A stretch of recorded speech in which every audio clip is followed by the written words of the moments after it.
Կարդալ գրքում կյանքով վարվող աստղի և անհայտի խորհուրդներում կերտել չամփան նետկսիլքին։ Գաղտնիքների սանձը արծաթ դնել հաստատ ջերմ ձեռքերով և հավատքից վշտով ռադատ քշել քոդին մտրակելով։ Ամեն մի վայրկյան մի գնացք է անցնում, հայտնի և անհայտ հուշի վայրերում։ Ցուրում է ռավար շոքեմետենան և մենք լուր կանգնած առջևը դրան, կատկոտող օրվա թրտի շուշուկով ասում ենք նրանց մնաք բարով։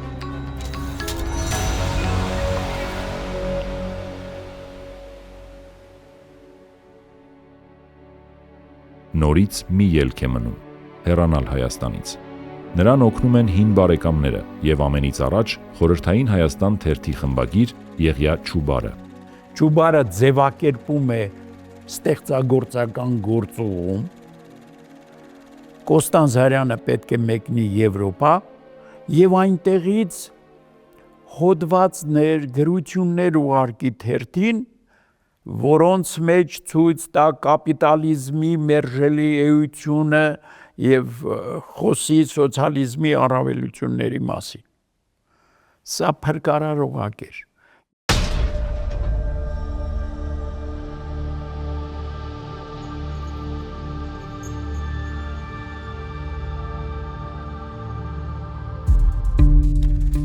«1924 թվականի ամռանը Կոստան Զարյանը իբրև Խորհրդային Հայաստանի հատուկ թղթակից մեկնում է արտասահման, Եվրոպա, իր հետ տանելով նաև ընտանիքը, կնոջը և զավակներին։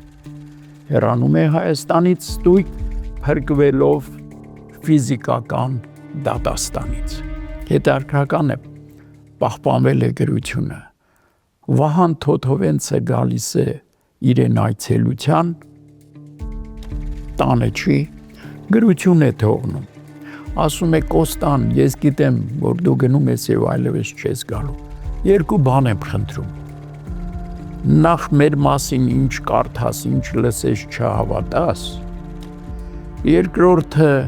լավ իմացիր, որ կգրեն ինչ կուզենան, կգրեն մեր անունից, մեր անունն էլ կդնեն տակը և մենք ոչինչ անել չենք կարող։ 24 թիվն է, Թոթովենցը մարգարեացավ։ Կոստան Զարյանը Եվրոպայում է և թվում է, թե 20-ականների խորհրդային պետության անառողջ ու լարված մթնոլորտից դուրս պրծնելով գրողը վերջապես հանդարտություն կգտնի, բայց այդպես չեղավ։ Գնում է նախ Փարիզ, որովհետև Փարիզում կյանքը համեմատաբար էժան էր։ Փարիզում նորից ուզում է գրական գործունեություն ծավալել և մտադրվում է գրական ամսագիր հրատարակելու, այս անգամ ֆրանսերեն լեզվով։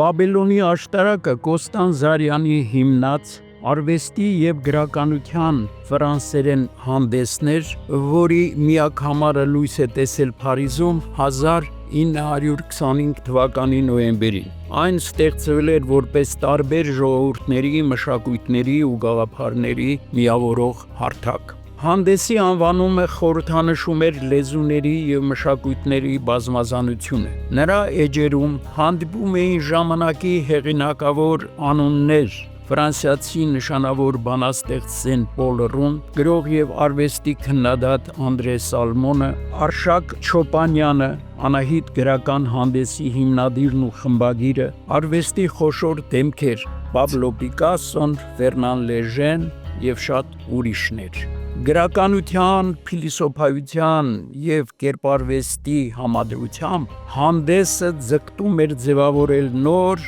համընդհանուր մտածողություն։ Այսօր Բաբելոնի աշտարակ հանդեսի միակ պահպանված օրինակը պահվում է Փարիզի Պոմպիդու արվեստի և մշակույթի ազգային կենտրոնի Կանդինսկու գրադարանում։ Քիչ հայտնի, սակայն բացառիկ այս հանդեսը մինչ այսօր մնում է մշակութային համաշխարհային երկխոսության կարևոր վկայություն։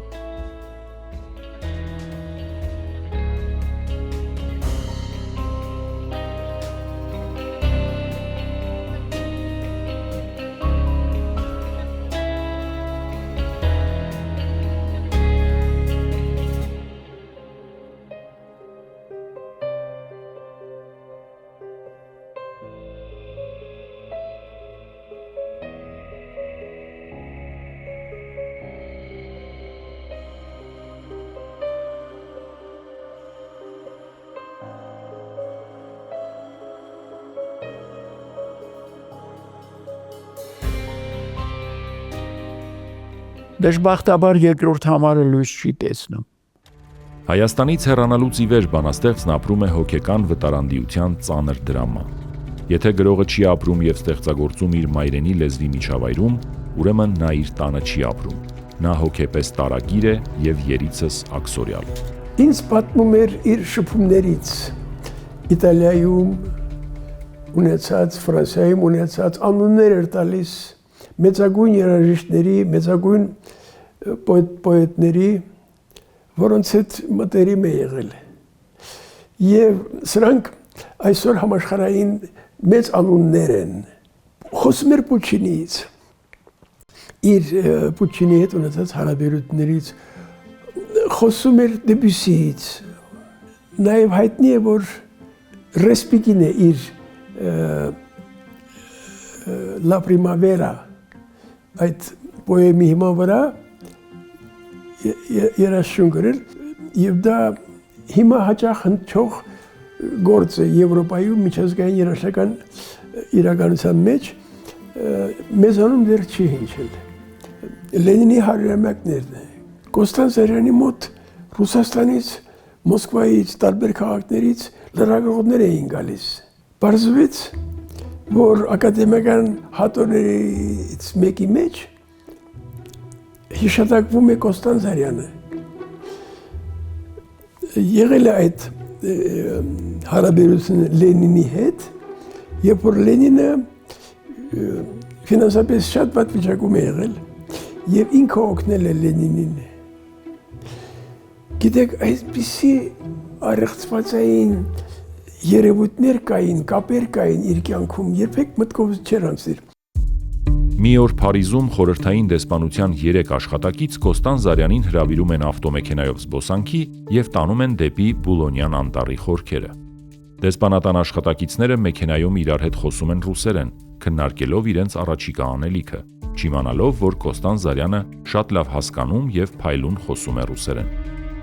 Գրողը հասկանում է, որ իր ուղեկիցները հաշվեհարդար տեսնելու առաջադրանք ունեն։ Կյանքի մեծ փորձառություն ունեցող գրողը չի կորցնում ինքնատիրապետումը եւ ցույց չի տալիս, թե հասկանում է նրանց խոսքը։ Փոխարենը խոսք է բացում Փարիզում խորհրդային դեսպան Կրասինի մասին, որին ճանաչում էր շատ վաղուց, դեռևս 1907 թվականից։ Հայտնում է, որ դեսպանն իր բարեկամն է, ճանաչում է նրա կնոջն ու դուստրերին եւ հիշում է, որ կինը Հռոմում իրեն խնդրել է նամակ հանձնել Կրասինին։ Խորհրդային դեսպանատան աշխատակիցները նայում են իրար երեսի եւ որոշում են մեքենան հետ դարձնել, անհանգստանալով, որ հանկարծ սխալ բան դուրս չգա եւ անուղելի բան արած չլինեն։ Միջադեպից նա փրկվում է հրաշքով եւ որոշում է հեռանալ Փարիզից։ Կարճ ժամանակ անց Դեստիլ մշակութային շարժման հայտնի դեմքերից մեկը, ճարտարապետ Գերիտ Թոմաս Ռիտվելդը հրավիրում է նրան Հոլանդիա դասախոսություններ կարդալու։ Սկսվում է Կոստանձարյանի արևմուտքը։ Օգտվելով պատեհ առիթից նա մեկնում է Հոլանդիա։ 3 դասախոսություն պետք է կարդար։ Հայաստանի մասին, հետո մյուսը կոչվելու էր Արևելք եւ Արևմուտք, եւ երրորդը ընդհանրապես արվեստի մասին։ Առաջին դասախոսությունը այնպիսի տպավորություն է թողնում, որ դասախոսությունից 2-3 օր հետո առաջիկա կիրակի օրը երկրի բոլոր եկեղեցիներում պատարակ է մատուցում հայոց մեծ եղեռնի զոհերի հիշատակին։ Հրատարակում է հոլանդական թերթերում բազմաթիվ նյութեր եւ բազմապիսի նյութեր։ Պատկերացնում եք Ռաֆու վիպասանության մասին։ Իր հոդվածներում, էսսեներում հայկական Ռաֆի անունը չկա, բայց այնտեղ հատուկ հոդված է տպագրում, գեղեցիկ արձակ պոեմ ունի տպագրած, Հայաստանի հեքիաթը։ Ահա Հոլանդիայից հետո վերադառնում է այլևս Իտալիա, Փարիզ չի վերադառնում։ Վերադառնում է Իտալիա, նրա կյանքում սկսում է նոր շրջան։ Հետաքրքրական է, որ 1925-ից մինչև 40 թվականը նրա գրական գործունեությունը շատ հարուստ է, բեղուն,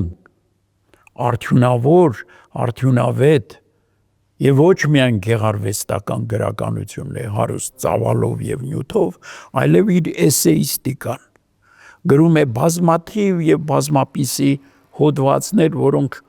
տպագրված են մամուլի էջերում, գրական հանդեսներում, թերթերում եւ այլն։ 25 թվականին Բոստոնի հայրենիք ամսագրում տպագրվում է Հայաստանում պոեմը, շատ գեղեցիկ պոեմ է, որի տրամադրությունները, մտածողությունը, վերաբերմունքը երկրի ժողովրդի հանդեպ, հայրենիքի հանդեպ, այդ պոեմում եղած ուրեմն տրամադրությունները, մտայնությունը, հետո մեկ տարի հետո